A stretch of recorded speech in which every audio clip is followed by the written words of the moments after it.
Alegria intensa. Os olhos e os gestos demonstram a expectativa de quem espera pela vitória.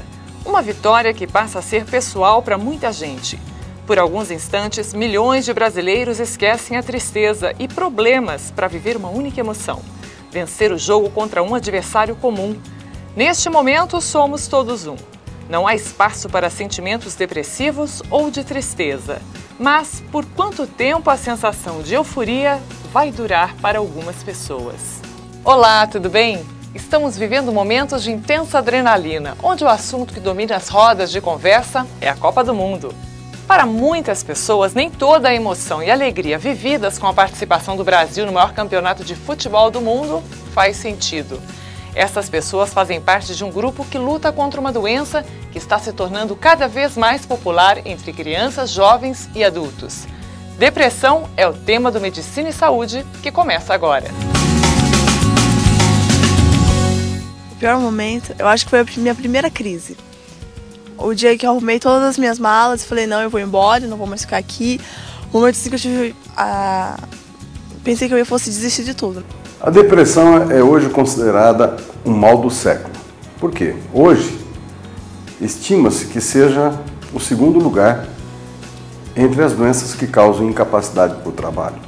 O que é pior é que está previsto dentro de 10 anos que tome o primeiro lugar em incapacitação para o trabalho. O que é um critério, naturalmente, um critério trabalhista de ver as coisas. Mas o sofrimento causado pela depressão é generalizado.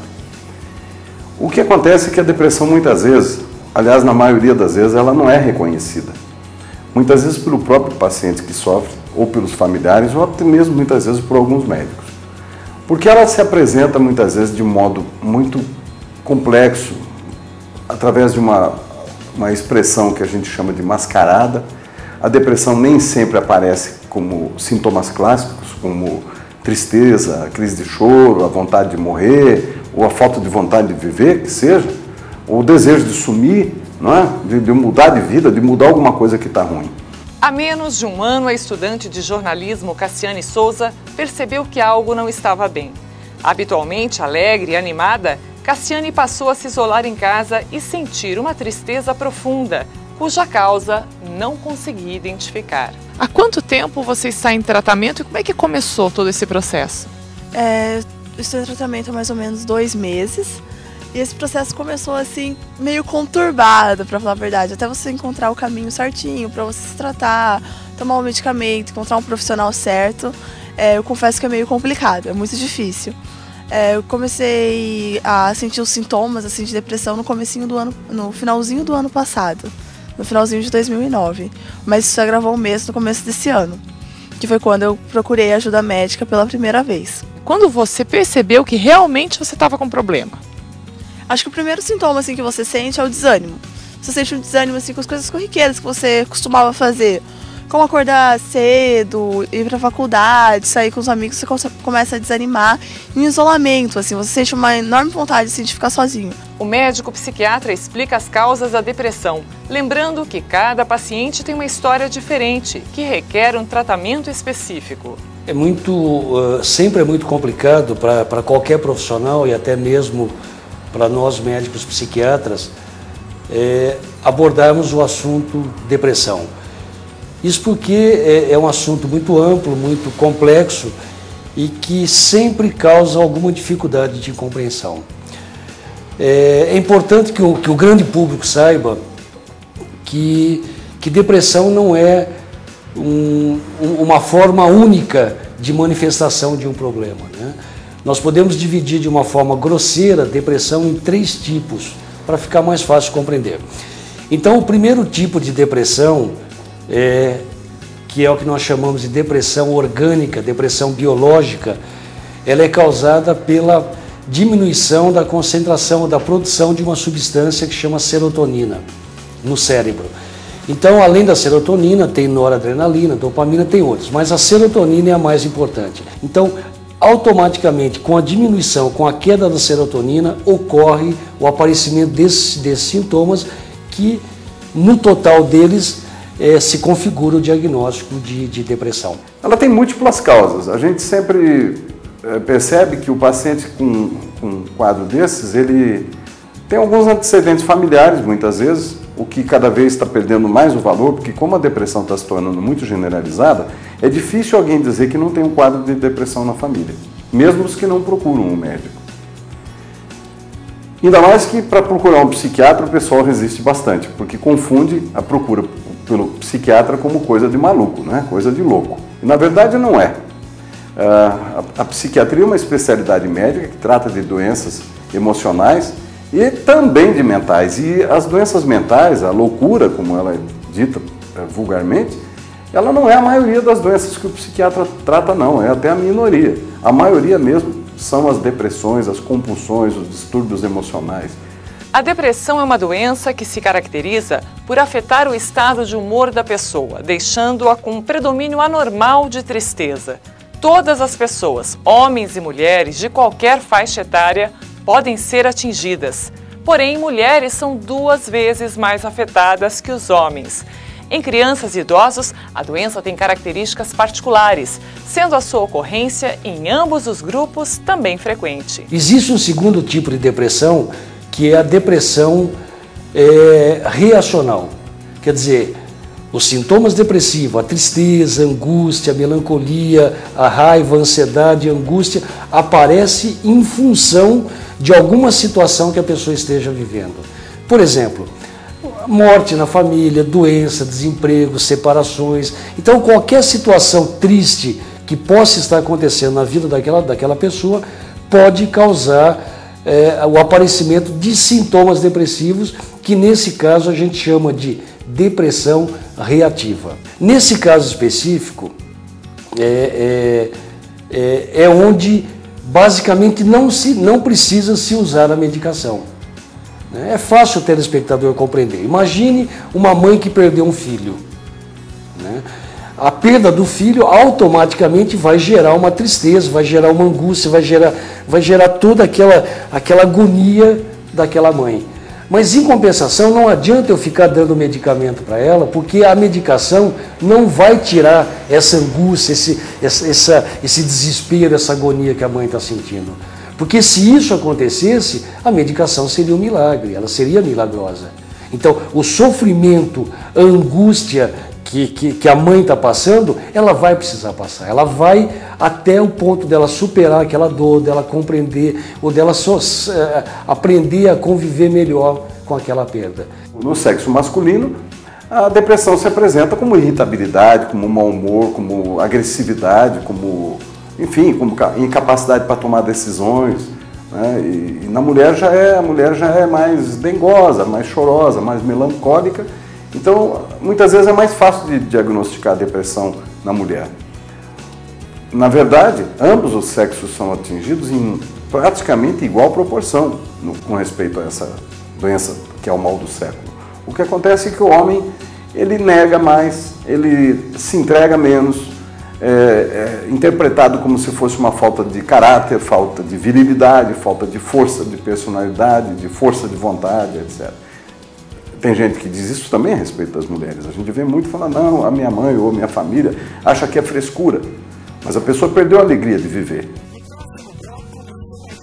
Muitas vezes os sintomas de uma depressão aparecem como despertares precoces durante a madrugada, em que a pessoa acorda e fica minhocando preocupações, ruminando ansiedade, pensando nos problemas. Às vezes são problemas pequenos, mas que durante a noite, na calada da noite, na escuridão da noite, ficam extremamente amplificados.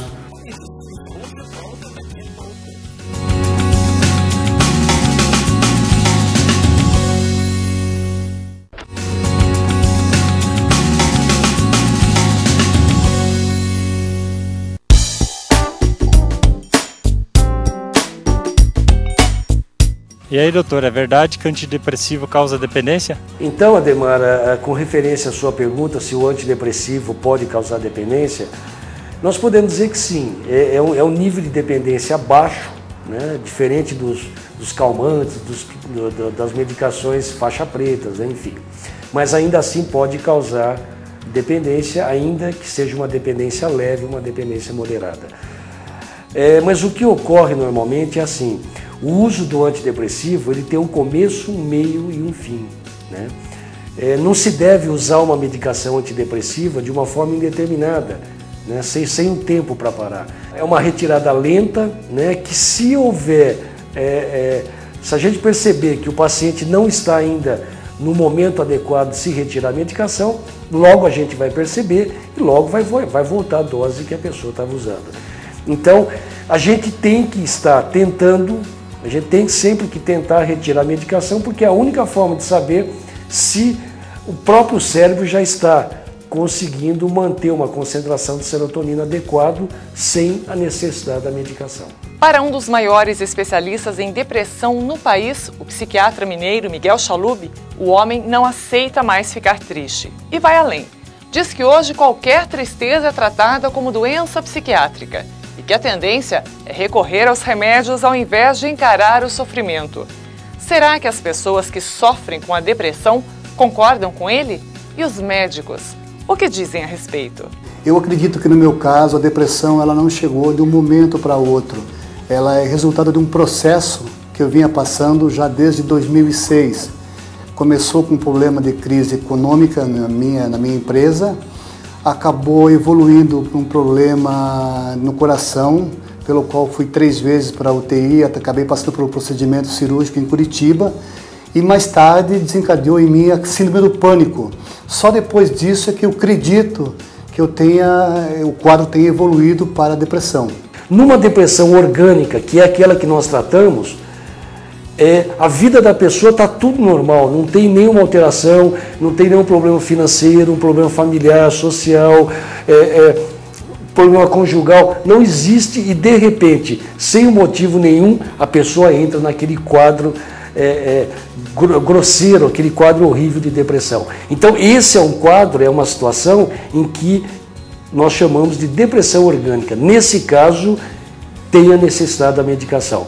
E nesse caso da depressão orgânica, você pode dar o que você quiser para a pessoa. Pode dar um carro novo, pode dar uma viagem, pode dar qualquer coisa que para a maioria das pessoas haveria alegria. Para essa pessoa não vai ter alegria. Nada vai trazer alegria para ela. Segundo estudos psicológicos, a profissão de jornalista é a segunda mais estressante que existe, ficando atrás apenas dos operadores de bolsa de valores. Clóvis Grelac não descarta este fator desencadeante ao elencar outros que possam tê-lo levado a uma crise depressiva. Para mim, os sintomas, primeiro foi um certo distanciamento que eu passei a ter em relação aos meus amigos, até mesmo em relação à minha família, um certo isolamento, eu abandonei minhas atividades sociais. O mundo, de repente, ficou muito complicado, muito difícil para mim. A pessoa não reconhece direito, muitas vezes, que está com depressão. Passa a se tornar uma pessoa amarga, de mau humor, guardando mágoas do passado, perdendo o foco no presente, no dia a dia, perde o prazer pelo simples fato de estar vivendo aqui e agora, hoje. Foca no passado e foca no futuro, com preocupações que a gente chama de ansiedade antecipatória, começa a pensar nas coisas com pessimismo, começa já a sofrer por antecipação um problema que vai ter que resolver daqui 15 dias, já começa a sofrer hoje. Muitas vezes os sintomas de uma depressão aparecem como despertares precoces durante a madrugada, em que a pessoa acorda e fica minhocando preocupações, ruminando ansiedade, pensando nos problemas. Às vezes são problemas pequenos, mas que durante a noite, na calada da noite, na escuridão da noite, ficam extremamente amplificados. Muitas pessoas relutam em aceitar a doença e procurar a ajuda do médico psiquiatra. Uma atitude perigosa que pode prolongar o sofrimento e trazer mais danos à saúde do paciente. Uma das coisas que ajuda muito o paciente, depois que ele vem para o médico e tem o diagnóstico adequado, é o entendimento de que ele tem uma doença tratável e que ele vai melhorar, que o prognóstico deve ser bom. Que isso não é culpa dele, que isso não é uma fraqueza, que ele não está se deixando entregar por um sintoma, que muitas vezes nós que temos espiritualidade, que, enfim, a gente procura se cuidar, fazer as coisas de forma adequada, proteger a saúde, a gente pensa que ter uma doença ansiosa ou um quadro de ansiedade aguda pode ser uma fraqueza emocional, uma fraqueza espiritual, uma fraqueza de personalidade. É um problema de saúde que assusta o indivíduo e que pode pegá-lo de surpresa, mas que tem tratamento.